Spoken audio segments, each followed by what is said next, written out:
On December 25th, 2028, several volunteers arrive at the Mars mission test site in Nevada. Willing participants of a simulation to gather data for a future manned mission to Mars, they all begin living together peacefully at the test site. But just 6 days into the project, things go wrong. The participants wake up from an induced sleep, locked in prison cells and confronted by an enigmatic figure who calls himself Zero. Zero has prepared a game for them to play. A game where their lives and the lives of the entire human race hang in the balance. This is the decision game.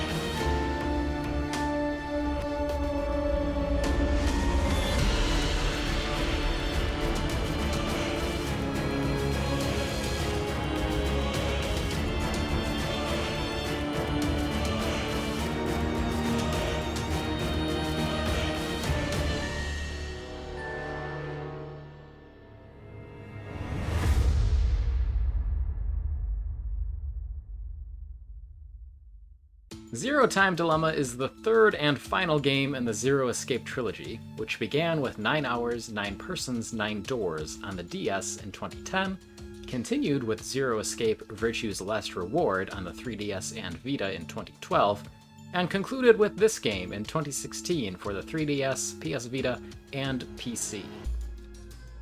Like the other games in the series, its gameplay is a mix of visual novel and puzzle game, with a story that blends sci-fi, mystery, and psychological horror. As a visual novel, the game lives or dies by the quality of its story. I won't go into much detail to avoid spoilers for the entire trilogy, but it definitely builds upon the foundations of its predecessors in satisfying ways. It is a bit of a slow burn for a while, partially due to the structure of the game, but once it picks up speed, it gets really good.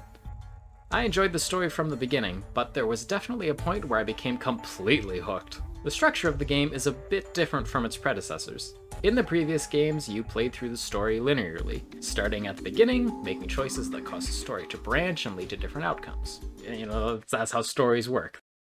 In Zero Time Dilemma, you instead play through fragments. Each one is a single chapter of the story, you unlock more as you progress, and you can choose to play any of the unlocked fragments in whatever order you want.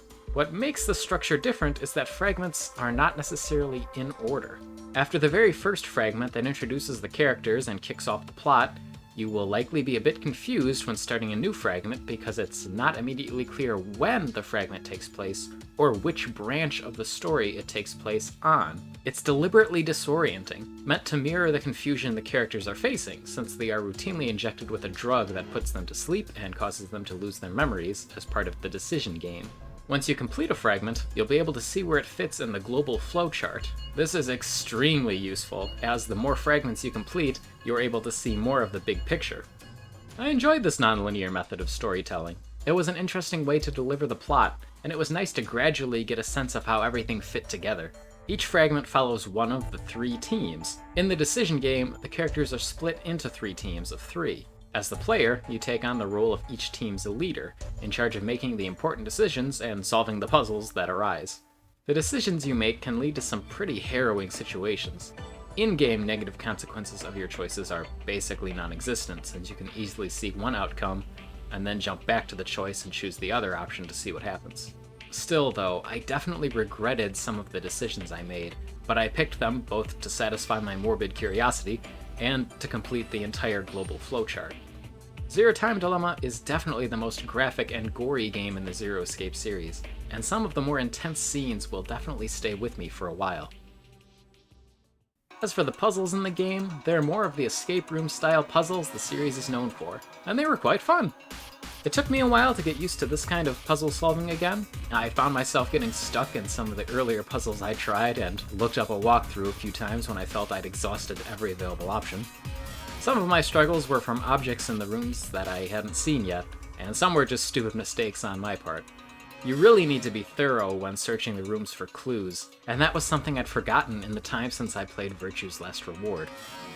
Overall, I think the puzzles were done well. They seem on par with the puzzles of the rest of the series, although Zero Time Dilemma actually has fewer puzzles than the prior games, 13 rooms compared to 16 in the other games. The lower number of puzzles really shows depending on how you choose to play through the 3 teams' fragments. I jumped between teams quite a bit, so near the end of the game I had already done all the puzzles, and the rest of the game was just cutscenes and decisions at that point. One thing about the cutscenes in this game, they take some getting used to. There's both Japanese and English audio options. I was using English voices, and the lip syncing of the dialogue and cutscenes is pretty bad. I noticed it less the more I played, but I don't know if that's because it got better or if I just got used to it. The voice acting itself was good though, so that was nice. The other thing about the cutscenes, character animations and reactions can be pretty stiff or awkward in some instances. Some character expressions were unintentionally pretty funny.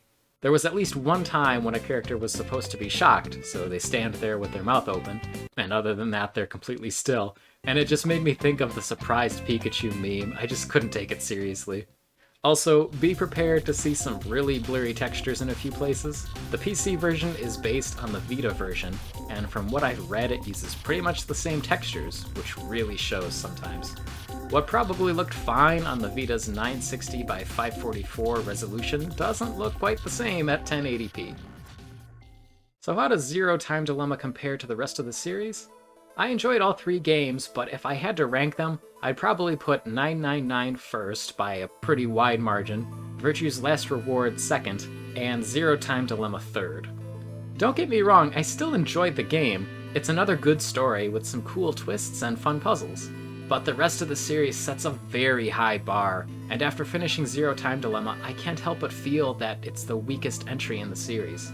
The twists aren't quite as mind-blowing, and the ending was also a little underwhelming, partially because there was no special credits sequence after unlocking the final/true ending. It was just the same credits sequence that you get after each of the other endings, which was kind of sad. 999 and Virtue's Last Reward both had different visuals in the background when you finally got to the true ending credits sequence, and I missed that in Zero Time Dilemma. But overall, I'm happy I played Zero Time Dilemma. The sci-fi and mystery themes of the story drew me in, just like always. There might not be as many scientific or mathematical tangents as in 999 or Virtue's Last Reward, but there are still a few scenes that reference interesting real-world concepts, like the Monty Hall problem. Anyway, if you've played the rest of the series, I'd recommend you check Zero Time Dilemma out and see what you think. Otherwise, if you're looking to get into the Zero Escape series, you should just get Zero Escape the Nonary games. It contains the first 2 games in the series and usually goes on sale for about $12 on Steam. My final playtime for Zero Time Dilemma was 18 hours, 2 minutes. Alright, thanks for watching. Let me know in the comments below what you've been playing, and I'll see you in the next video.